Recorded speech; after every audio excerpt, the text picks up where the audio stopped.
My name is Grace. I'm 32 years old. I divorced my ex-husband due to his infidelity 3 years ago, but I recently just got remarried. Thanks to my current husband, I'm living happily every day. However, because these days are so blissful, sometimes I can't help but recall the painful memories from the past. My ex-husband was emotionally abusive and treated me like a housemaid. Despite being tired from my own job, he dumped all the housework on me. If there was even a piece of trash on the floor, he'd yell at me. He wouldn't be satisfied unless there were at least 5 dishes for dinner. And if I were to ever serve him any less, he'd leave his food untouched. I'll never forget the time he got mad at me for serving him prepped meals. And then he'd munch on potato chips. Of course, cleaning up the crumbs he dropped on the floor was also my job. Even when I protested, "What's the point of a wife who doesn't do housework?" He'd just sneer. He kept on uttering words that belittled me, gradually eroding my self-esteem. Before we got married, he wasn't like this at all. Around the time I was fed up with this life, my ex-husband demanded a divorce. He had a mistress. He was cheating on me. He wouldn't tell me who the other person was, and I didn't care. That's how exhausted I was. Fine, but in exchange, I'll take alimony. By getting him to pay the amount of alimony I proposed, I closed the curtains on my short 2-year marriage. I wonder how Nancy is doing. As I was packing up to move, I paused and mused out loud. Nancy is my best friend since high school. After the divorce, she listened to me and encouraged me a lot. Once I move, I think I'll invite Nancy for some coffee. I haven't even had the chance to tell her about my remarriage because I was so busy with preparations and paperwork. With the move coinciding with the registration of my new marriage, only my close family knows about my remarriage. I owe a lot to Nancy, so I have to properly inform her. I should think about these pleasant things, not the painful ones. Changing my mood, I started humming a tune and resumed packing. 2 months after moving, I was enjoying my afternoon tea while browsing a magazine. Now that I've settled into my new job and gotten used to the area, I've started thinking seriously about meeting up with Nancy. Just looking for recommended restaurants and cafes is fun. First, I need to get in touch and check our schedules. It's been quite some time since we last met, and I was secretly feeling nervous. Just as I was about to grab my phone to send Nancy a text, the doorbell rang. Since I had just moved in and didn't know anyone, I figured it must be someone soliciting something. But when I checked the door, there was a police officer. I tilted my head, wondering if there was some sort of incident, and opened the front door. "There have been multiple reports that you've been stalking a certain man. Do you have any idea about this?" Caught off guard by the unexpected visitor, I was at a loss for words. Apparently, almost every day, the man received letters crammed with the words, "I love you," among other annoyances hinting at a romantic pursuit. I had just moved into this neighborhood and suggested it could be a case of mistaken identity, but it seems I have no choice but to verify it, as the complainant has specifically named me as the perpetrator. I tried asking who the complainant was, but the officer could only apologize and bow his head. "I'm sorry, we've received several complaints, and I just came to confirm, so I can't disclose the complainant's name yet," he said. I was perplexed, but I understood that this was the officer's job. I had to reassure myself. Anyway, I've done nothing wrong, so I need to stand my ground. Finally that day, they seemed to understand that I had just moved here and said, "We will come again to report if we find out anything," before the officers left. After that, I dove into my bed in the bedroom. I fluttered my legs and pressed my face into the pillow, groaning. The fact that someone had named me was creepy, and an indescribable discomfort enveloped me. As I was wondering why and how this could have happened, I noticed the sun had already begun to set. I had planned to call Nancy, but I was in no mood anymore. I let out a heavy sigh and forced myself to get up to take in the laundry. I was deep in thought about what had happened the day before. After the police left, I discussed it with my husband when he came home, and he cheered me up, saying it must be some sort of misunderstanding. Thanks to him, I was able to regain some energy, but when my husband went to work and I was left alone, my melancholy mood came back. Just then, my phone rang, and an unfamiliar number was displayed on the screen. I could have ignored it, but I had a bad feeling, so I answered the call. "Grace, it's been a while." a familiar voice said, and I held my breath. It was my ex-husband, Ray. Ray seemed to laugh at my silence. I heard you still haven't admitted to stalking me. I'm disgusted by the police, even though I told them to investigate thoroughly, he said. At that moment, I realized that the incident the day before was caused by my ex-husband. So you are the one who made that strange complaint to the police? I asked, to which my husband affirmed, yes. You moved close to me because you still have feelings for me, right? Everyone around me is surprised by this too, he continued, misunderstanding the situation. My ex-husband, Ray, always overflowing with an odd sense of confidence, irritates me more than he knows. I can just tell he's smirking on the other end of the phone. It seemed like he had told everyone around him that his ex-wife was stalking him. Me? Stalking my ex-husband?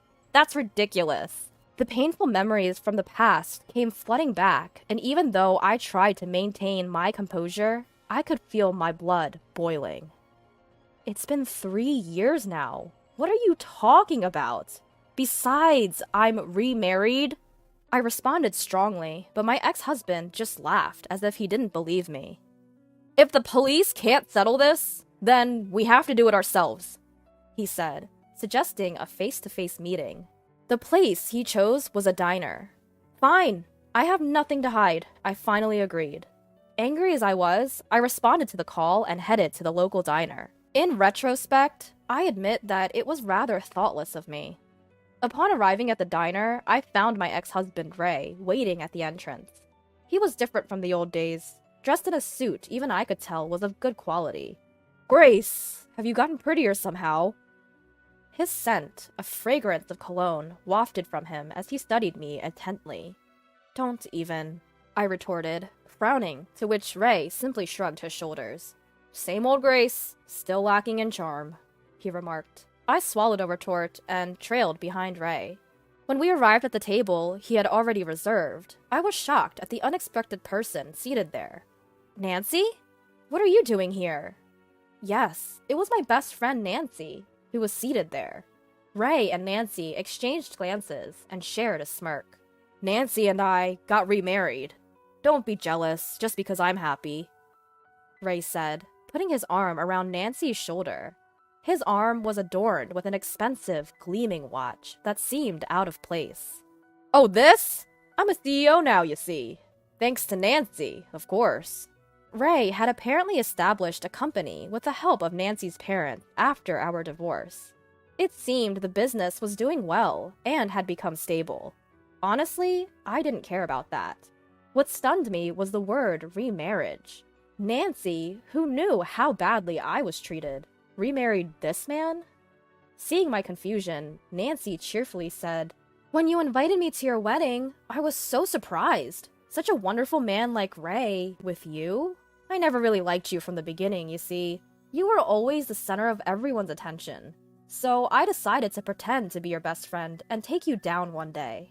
With these words, Nancy smiled without remorse.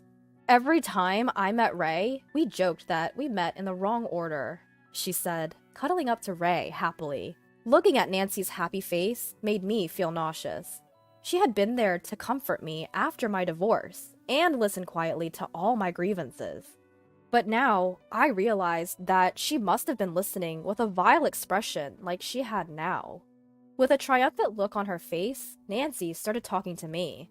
She told me about how she fell in love with Ray, my ex-husband, at our wedding. She confessed that she sneakily gave him her contact details on the day of the ceremony and started pursuing him.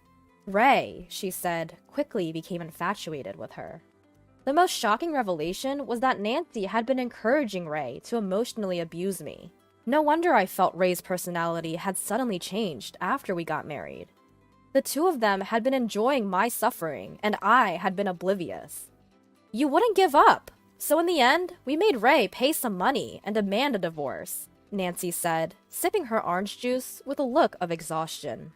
The alimony that Ray paid me was apparently funded by Nancy. Something I learned for the first time. Now, to the point. Could you please stop stalking Ray? We were surprised when we saw you the other day, but to think you moved here just to stalk Ray? It's been 3 years since the divorce, and it's really creepy. We're happily married and enjoying our life, unlike you, Grace. So just give up, will you? From the way Nancy was talking, it seemed she had seen me around and realized that I had moved here. Moreover, she was convinced that I had moved here to stalk Ray. Well, let her believe what she wants. That was the least of my worries right now. I'm standing in front of this man and woman, holding myself back from letting my anger get the best of me. I state clearly, I am not stalking anyone, and I am certainly not interested in a man like you. With that, I rise from my seat. I can hear Nancy's laughter behind me, but I don't bother to look back. Almost 2 months have passed since then. I received a call from Ray. I had been expecting it, so I answer. Ray is in a panic on the other end of the line, and I can't help but smirk, because I already knew what went down. So, it seems you really were the victim of a stalker. But it turns out it wasn't me, but your current mistress, I inform him. Apparently, Ray had remarried Nancy and was having an affair again. As a result, his fling had developed strong feelings for him and turned into a stalker. That's the truth. Ray, looking shocked by my words, stammers out an explanation. Turns out he knew that the stalker was his mistress. But if Nancy found out and they divorced, he'd lose the support of her parents. He overheard Nancy saying that I had moved into the area and decided to frame me as the stalker to deceive her. According to him, it was Nancy's idea to name me as the stalker to the police and to call me to the diner. Lies built on lies, leading to this situation. It's so typical of Ray. I'm sorry I framed you as the stalker, but you didn't have to do this! I hear the agony in his voice. It sounds like he's in the middle of a real mess. From the other end of the phone, I can hear pounding on a door and the voice of a woman who seems to be Nancy. He must be barricading himself in his room. It's pathetic. I simply told Nancy the truth, out of regard for our old friendship, I explain. Ray's this probably refers to the photo I sent Nancy. Please expect a claim for damages for the affair. I wrote a note attached to it.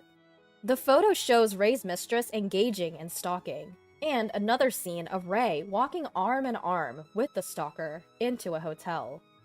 I'm shocked that you'd go to a hotel while you're still being harassed, I say, sounding flabbergasted.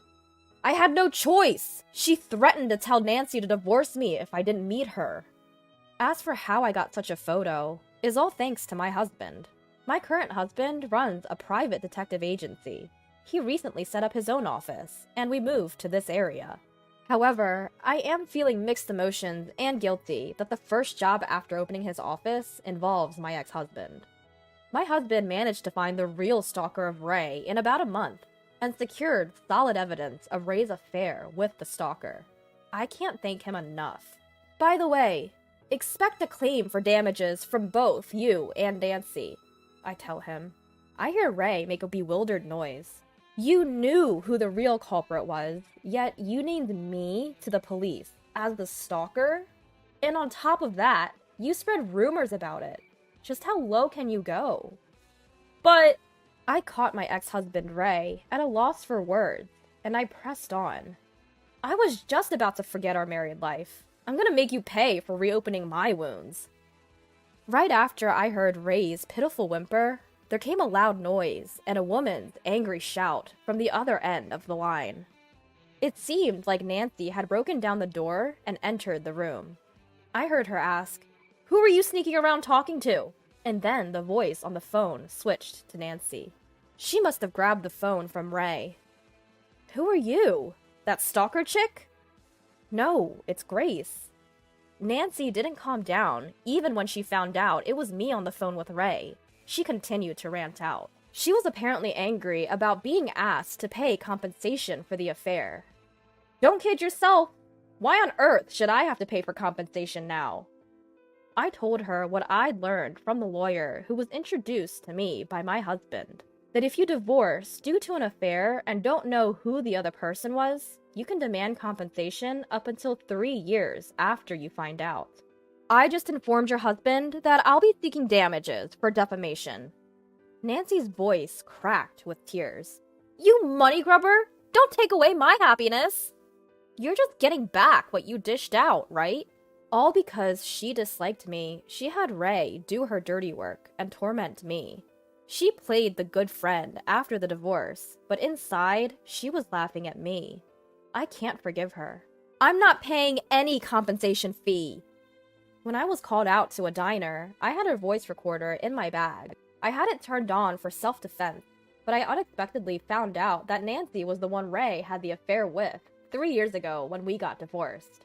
I have it recorded, and I'm recording this call as well. It doesn't matter what you say, you'll pay for your actions. If necessary, I intend to use this recording as evidence and make Nancy and Ray pay. There's a business card from a lawyer in the photos I sent you, right? From now on, please contact me through that lawyer. I hang up the phone without listening to Nancy's rebuttal. With the sound of the call ending, I finally felt like I was able to put the divorce 3 years ago behind me. Thanks to the lawyer my husband introduced, I was able to get Ray and Nancy to pay most of the compensation amount I demanded. After Nancy's parents found out about the compensation, they disowned her, and the stalkers stormed Ray's workplace and revealed their affair. Ray lost his social credibility and the support from Nancy's parents. Even now, it seems Ray and Nancy are having a hard time with the stalker from the affair. We just moved, and you had so much going on. My husband sympathized. Despite the trouble I caused him this time, I want to cherish this man who is still kind and smiles at me. I look forward to enjoying the peaceful times that have finally arrived together.